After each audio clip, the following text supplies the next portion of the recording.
Ever since I built this editing system on the channel last year with the Ryzen Threadripper 3960X, it has served me extremely well, and I have very few complaints about it functionally. However, over the past 9 or 10 months, it has slowly started to accumulate a few things about it that need attention, and mostly in the name of laziness, I haven't really done any of them. But with the release of NVIDIA's new 30 series graphics cards, it gives me the perfect excuse to not only swap in a new GPU, but also get this thing back up in fighting form.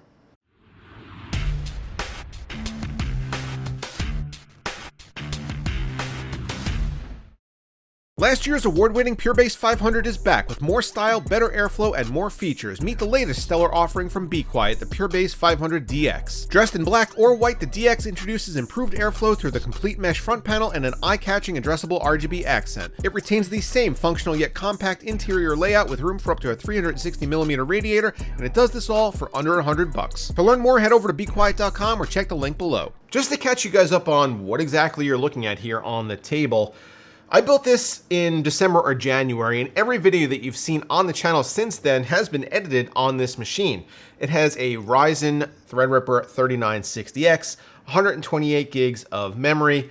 Right now it has an RTX 2080 Ti from Asus, and obviously a full custom loop. The motherboard is from Gigabyte. It's their TRX 40 Aorus Master. It's got 3 14 terabyte Seagate hard drives in the back for all my video storage. The cables are custom from N-Sourced, and the water cooling components are kind of a mix of Noctua, EK, and Fantex. I have had absolutely no complaints about the operation of this build for the entirety of the time that I've used it. Very few crashes or no instability really. So why exactly am I overhauling it? Well, there are a few things about it that kind of have bugged me ever since I built it, and some that have kind of come to light recently. So let's just start with the most obvious thing, which is this stupid top neon strip.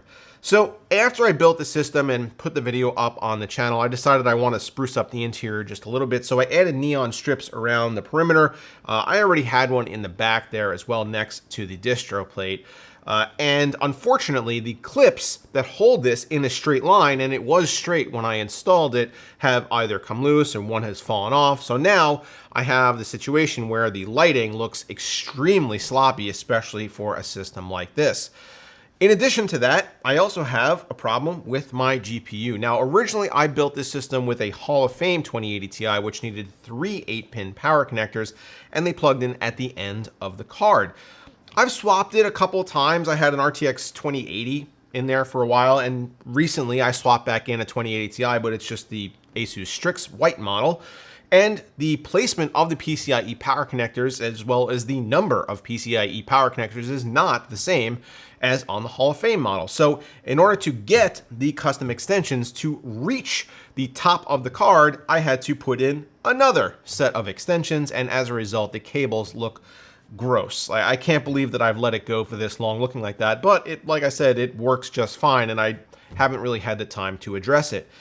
In addition to both of those things, since day one, I've had a problem with the memory in here. Not that it's not functioning correctly, but just with the lighting. So the first DIMM to the left of the right bank of memory has never functioned with the software that controls the lighting in here. I can't get it to do exactly what I need it to do. It does not follow the rest of the lighting of the memory, and it's always looked a little off. And if I wanted to make it a certain color, which I did at first, I cannot control that one DIMM, so I have to leave it on rainbow, otherwise it just looks weird. The next thing is something that happens to every single custom loop system out there. You lose coolant to environmental evaporation. You could see in our reservoir right now, we are down probably about 1.5 inches from where we started, and that's not going to affect performance really, but it doesn't look the best, and obviously you do want to top it off if you can. So that's something that I've wanted to address for probably a couple months now. And the very last thing is that a couple of my front USB ports are not currently functioning.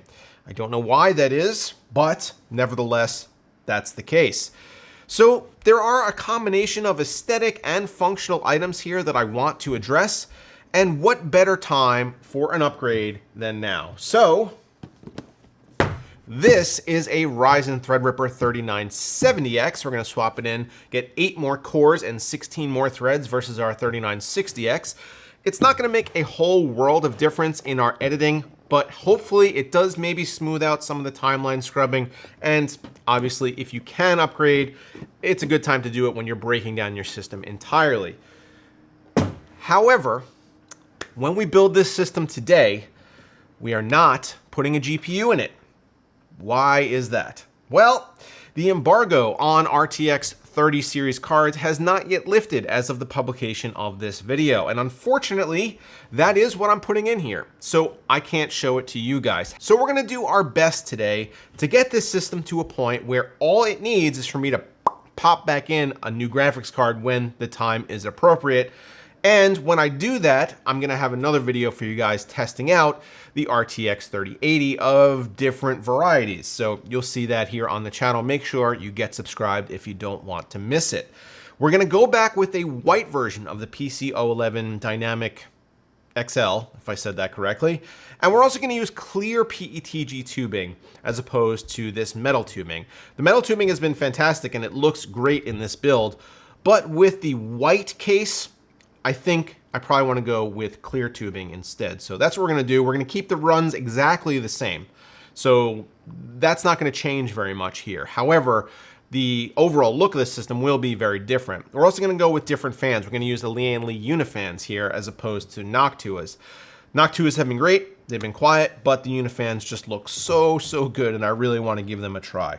So because this is going to take me quite a long time, I want to get to it and show you guys the final product very soon. Let's go. So the first step here is going to be to drain the loop, and before we do that, I'm going to want to quickly disconnect and take out anything that is readily accessible, like the GPU, the memory, and then if we swing around back here, although I don't have this disassembled yet, a lot of the cabling can come out, the power supply can come out, so we are dealing with a lot less weight when maneuvering this to try to drain this loop. The biggest problem here is that with opaque tubing, you can't necessarily see if there's any coolant left in the loop if the reservoir is drained. The tubes are going to look the same either way. So we're going to have to do our best to make sure that we protect any remaining components before we go ahead and start taking tubes off. But let's get this thing empty. All right, all done with the teardown here. Everything is out that I could take out reasonably. We got the power supply, we're gonna reuse that. This is our GPU, we won't be reusing that. Our storage, I'm only gonna reuse 2 of the Seagate hard drives. I found that the third one is kind of extraneous at this point, but I still do need 2, and I have the third if I need it. We have our 2 M.2 drives. This is the Gigabyte Gen 4 drive. So this is our primary drive, and then this is our scratch disk. We've got all of our memory here. The vertical GPU mount, I'm not sure if I'm going to reuse or not. I took it out anyway. And then all of our cabling. So let me swing this case around here. It is still quite heavy just because of all the water cooling stuff that's still in here. And obviously it's still full of coolant. So you can see that the interior is pretty empty. I've unplugged everything that I can unplug. So now it's time to drain this loop. Okay, everything is out. So we're going to be reusing these radiators. So I got to take the Noctua fans off and prepare to switch the fans over to the Lian Li's. Can also be switching this motherboard. Not really happy with the fact that the memory lighting never worked right. Also, the front panel USB wasn't working. I don't know if that was the motherboard or the case. Either way, I'm going to swap the motherboard to an Asus Strix and pop in the 3970X. Going to be reusing this distro. I've already put this back. This piece is very difficult to do if you have it already installed in the case, so I just did that. But I'm going to be reusing this. I'm going to be reusing power supply, reusing the memory, reusing the storage, and reusing the cables. I think I'm going to go without the vertical mount. We're going to try traditional GPU mounting. So let's get building. Whenever you are working with new hardware, as we are with our processor and whatever graphics card is under this big blur right here, it's important that you test it prior to putting it in a water cooling loop, because if you assemble a whole custom loop and then have a bad part, you are effed. So let's hit the power button. Things are lighting up. And let's take a journey down to our monitor over here. And it shut down. So it was running through memory checks when it did that. So I'm going to try removing a couple sticks and see what happens. Okay, so I took out a couple memory sticks, and I just probably have to reseat them or something because I know all those DIMMs work. But we got a post, so it looks like everything is working. And on to the next step. Our main hardware is mounted. I retested everything with the motherboard, with the memory, and it's all fine. So I just had to reseat this bank, basically. We've got our cabling in. We're going to reuse the same cables because I like them. And got the unifans in, the distro is in, and the bottom rad is also in. So now it's just time to do the runs, and then we should be able to wrap it up. Okay, so a couple hours and a dinner break later, we have our loop back in order. Everything laid out exactly the way it was before, basically, but I did have to remeasure and recut all the tubes, obviously, because we moved away from metal just to clear PETG. All the angles look pretty good, as far as I could tell, and hopefully this is airtight. I'm going to test it in a second before, obviously, we fill it, but almost done. Yeah, so there's smoke everywhere in the air right now, and that's because apparently there's almost a fire when I turn this on. I don't know what this is, but I'm gonna have to investigate because this almost set my system on fire. That's cool. Wow, that's a lot of smoke, and it smells like electrical burning. That's fun.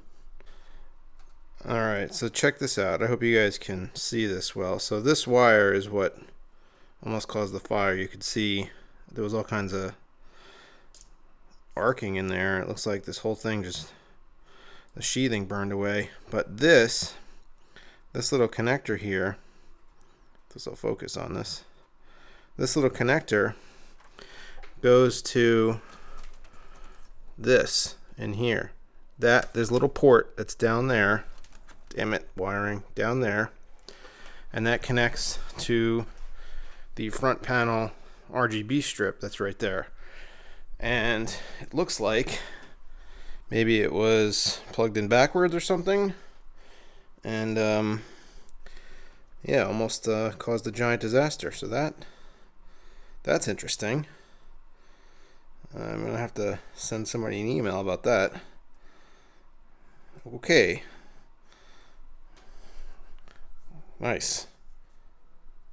Okay, so I've decided I'm just going to snip that wire off and disconnect the power from that RGB control unit, and just move forward without that RGB effect there. This was kind of crazy because, I mean, I had like my nests telling me that heads up, there's smoke in the basement, and there was this whole area was just full of smoke. And this it went out really quickly. Like this, all of a sudden, I just turned the system on to run the pump to see if there are any leaks, and there aren't. So I guess that's good news. But yeah, this could have, I suppose, burned my house down. So that's terrible, man. This is a terrible feeling. And now it smells like electrical smoke down here. So I'm gonna have to open a window or something. But this wire just got like completely toasted. Look at that. Gross. Okay, I guess we found the title of our video, huh? Still got a little bit of ash cleaning up to do, but it looks like even though we almost had a disaster and this strip right here is no longer going to be functional, that everything is working okay. So that's good. Like I said initially, there's no graphics card in here right now, and as a result we're getting a post error, but the pump is still pumping, and this is going to leak test for a couple hours. Okay, that was an adrenaline rush. But I think we're all good. Let's wrap this video up. So, this ended up being quite a bit of an adventure. Yay! Obviously, I didn't anticipate things going a little sideways there at the end. I thought this was going to be a pretty straightforward build, considering I was basically reconstructing the exact same loop that I had in the previous system. And to be honest, for the most part, the building of that loop went without any kind of a problem. And as you guys can see, it's all together now, no leaks, running fine, and it looks really good. But did not anticipate having a fire. And this is the next day now. I finished late at night last night, and I wanted to do the recap this morning. And I was thinking about it, and I haven't had a PC component catch fire on me, or almost catch fire on me, until since I was 14 years old, and I was randomly plugging in computer components that my dad had in his big bin. And at that time, there was no keying of things, so you could just basically plug stuff in wherever, and if you didn't know what you were doing, you could cause a fire, and my brother and I almost did. There was some electrical smoke, and we shut it down real quick. But that was probably the last time that I've ever had something like this happen, and I was talking about this with my wife last night, and that's what she asked me. She's like, how did anything like that happen? And it was because that front RGB cable, it either was plugged in wrong, or there was some kind of a short and a ground, and it was arcing to the ground. I don't know. Obviously, I didn't inspect that cable. You don't anticipate something like that to happen. So when it started, it was actually like a small flame coming off of that wire, and all of a sudden the room was just filled with this blue electrical smoke, and I yanked the power cord out of the back of this thing real fast, and it kind of smothered itself back there, which ended up being fine. Not a pleasant experience, but certainly an interesting one, and I guess a good story to tell. And the end result here is that our PC is basically all done. Now, at this point, I could just slot this card back in, this 2080 Ti, and I think, given the rest of the components here, this would look pretty dope. But there is a reason that I'm not going to do that, and that's because I'm on a bit of a time crunch right now with the launch of NVIDIA's RTX 30 series. So, literally at the very conclusion of this video, I'm going to cut and then start filming my review of that card. So, I don't really have the time to go, putting this card in, doing a bunch of tests and stuff like that, unfortunately. But at this point, it's an RTX 2080 Ti. I'm sure you guys know how it performs, and this is a 3970X. So even though this is like a god tier editing system, it could still game really well. And it's been a year, so I'm sure you guys are familiar with this kind of combination of components. But I will leave you with some good B-roll of this system. And coming very soon, you will see the next part of this video where I put a 3080 in here and we get to work and see what kind of performance we get. So thank you so much for coming along on this really weird journey where I almost had to call my insurance company and tell them that I burned my house down. Fortunately, that didn't happen, and I'm able to publish this video for you guys. So thank you so much for watching, and I will see you in the next one. Get subscribed if you are not already. See you guys. All right.